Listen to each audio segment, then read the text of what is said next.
Today we are going to be drawing the structure of PCl5, phosphorus pentachloride. This is the structure of the molecule. This here is the molecule with the orbitals shown. Is the molecule with the orbitals and the orbital overlap shown.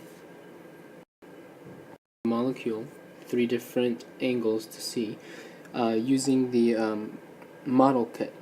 This was built using the model kit. And the way we know that the molecule is shaped this way is we used a VSEPR diagram to draw it. Let's do the VSEPR diagram for this molecule. First, you need to write the central atom. We identify it as phosphorus. So these are its orbitals, 3s and 3p. What we need to do, because we have 5 atoms bonded but we only have 3 lone pairs, what we need to do is we need to actually promote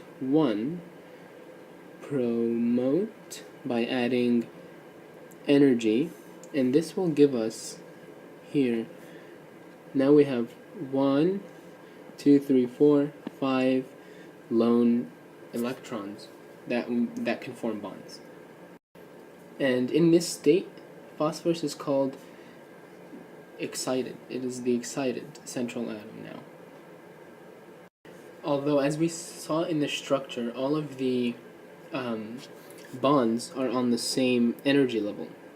Here they're not. We have an S, 3 P's, and then 1 D. These are not all in the same energy level. So what we need to do is hybridize all of these into one equal energy level for all 5.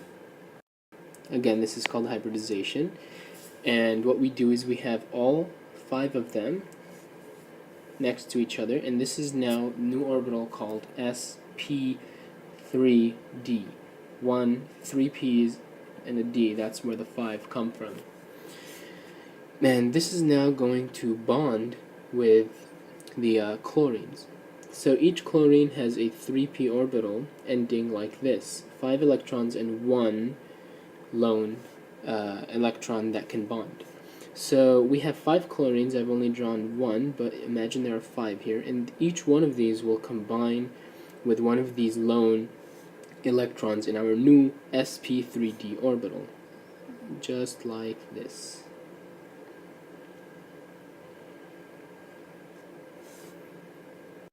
Now that we have the atoms bonded, we need to get into drawing the VSEPR diagram, which really is what predicts the shape. And all these bonds here are known as sigma bonds. Start this by first putting the central atom, phosphorus, and in the center of a triangle. Then this triangle is just for reference. So what you're going to do is you're going to draw a line up, a line down, and another line to the left. Now these 3 chlorines are actually in the same plane. This chlorine here and another chlorine here, this one is actually pointing towards us, so that's supposed to be a wedge. This one is pointing away from us, so it's a dash. Okay. Fill in the electrons,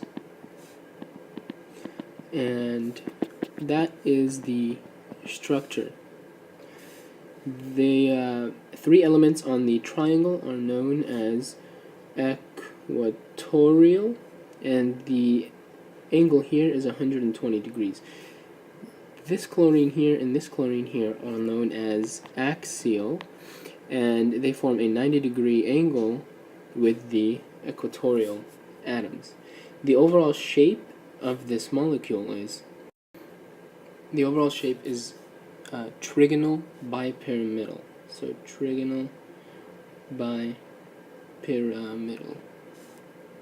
Okay, now we're going to be drawing the contour diagram, which is similar to the VSEPR diagram, although this actually shows the overlap of the orbitals. Again, these are all sigma bonds. Okay, now we're going to be drawing the contour diagram. So we're going to do the same lines as before. The only difference is now these are all lines. and begin to draw our new orbitals. There are 5 of them. Remember, there are 5, and these are the sp3d orbitals. And so there's one for each chlorine, and then the chlorine we know ends in a 3p, and p looks like that. So go ahead and draw all the p's for the chlorines. Remember to have that overlap, and the electrons are right here in the overlap. There's 2 electrons per chlorine, and that is the overlap. And so remember, these are chlorines here. There are 5 of them. This is phosphorus in the center. And these are, again, this is axial, so 90 degrees here, 90 degrees here. These are equatorial, so 120 degrees. All of these bonds here, 1, 2, 3, 4, 5, are known as sigma bonds. The overall shape is trigonal bipyramidal, and that is how you draw the contour diagram.